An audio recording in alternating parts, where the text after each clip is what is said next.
Good morning. I'm Lorena McKennett. It's Remembrance Day in Canada in a year that none of us expected to turn out like this one has. So much has changed and challenged us in the last months, but I believe that in the spirit of those who have served, these times can strengthen our resolve to treasure what's best in our lives.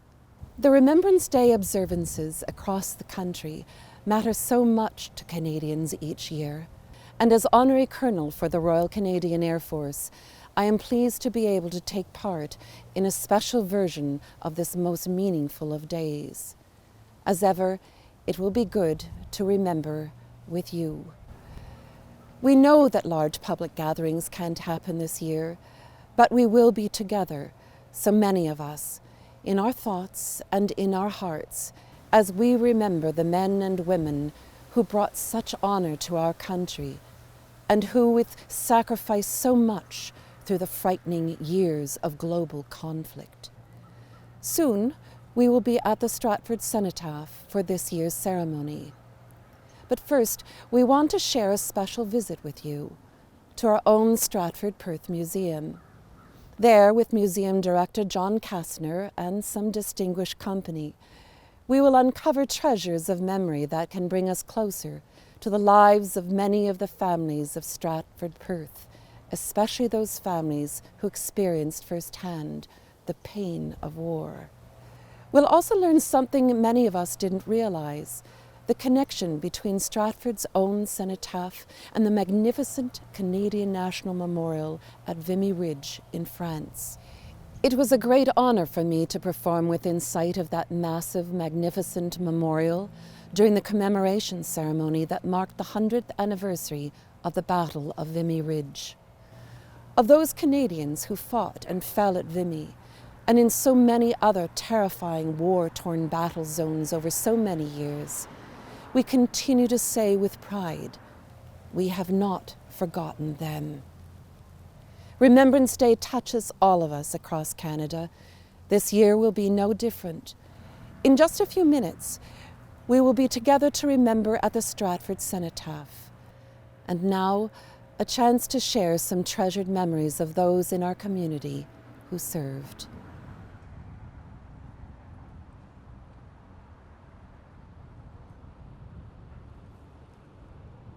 The War Memorial here in Stratford, that we often call the Cenotaph, is one of only 3 in Canada that was sculpted by Walter Allward, who was perhaps the foremost sculptor of war memorials in the Western world. This one was commissioned in 1920. It was completed in 1922. The real significance here for Stratford is that the only other 2 in Canada, in Peterborough and in Brantford, weren't completed for another 10 years. And the reason for that was that Walter Allward went to Europe and he was commissioned to create the incredible Vimy War Memorial at just outside Arras, France at Hill 145. And you look at the mood and the tenor of this memorial here and the one in Vimy, and there's a lot of similarities. There's no sense of victory, there's no sense of conquest. What there really is in both cases is an absolute sense of despair, of sadness, and the futility of war. Here I often think about these 2 brothers right here, Alexander Barclay and William Barclay. They died together at Passchendaele and just almost before the war was over. And those 2 personal stories that goes with those names are, to me, incredible. And you look at these hundreds and hundreds of names and you think about the homes and the wives and the children and the mums and dads that were left in absolute despair.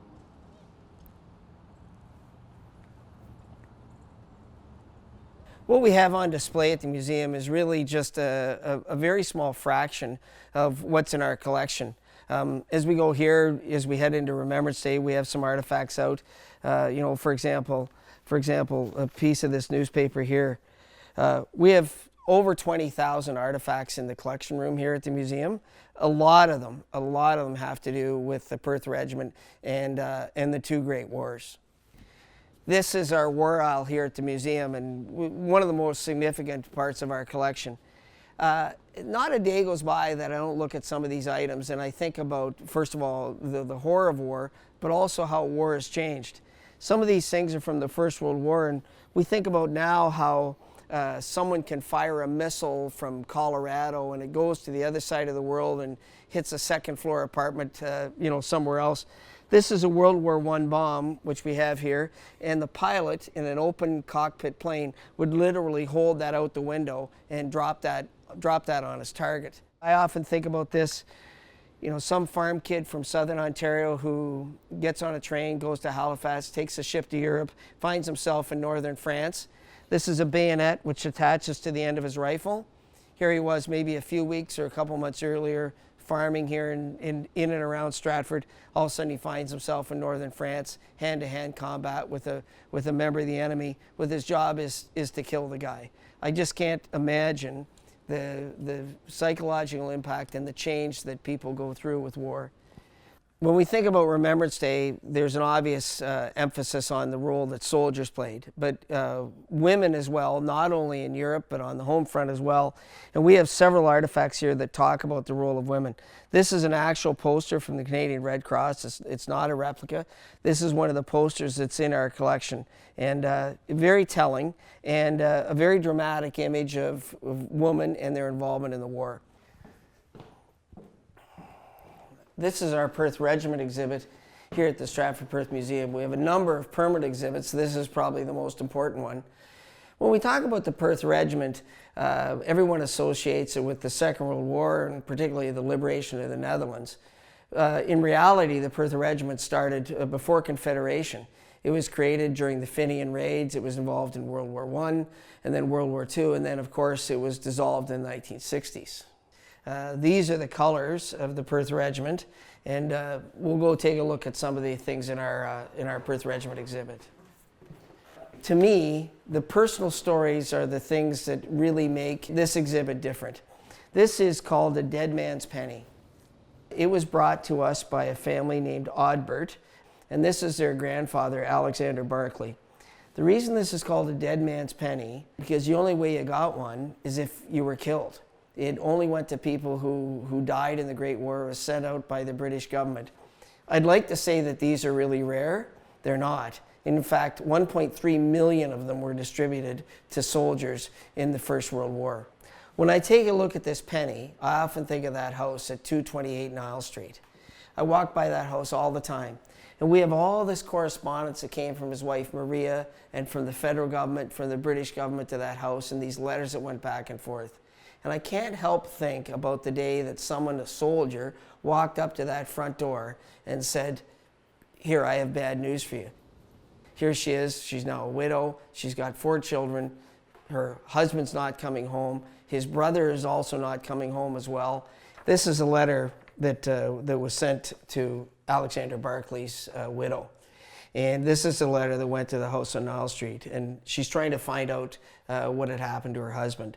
Dear Madam, in reply to your letter of the 3rd December, I regret to inform you that in spite of the inquiries which are being made in the case of your husband, the accuracy of which we cannot vouch, but we are sorry to say it does not sound very hopeful. And in that letter from the Red Cross, which we have in that exhibit, it talks about how a Red Cross worker was in Passchendaele, talked to William Barclay and Alexander Barclay, 2 soldiers from Milverton.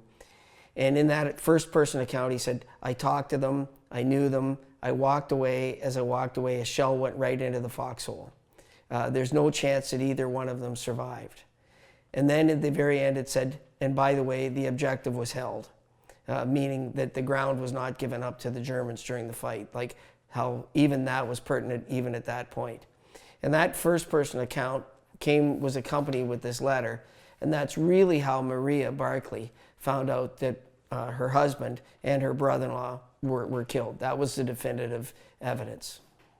The real story of war sometimes isn't really in the history books. The real impact of it is those personal stories of how those lives were changed forever.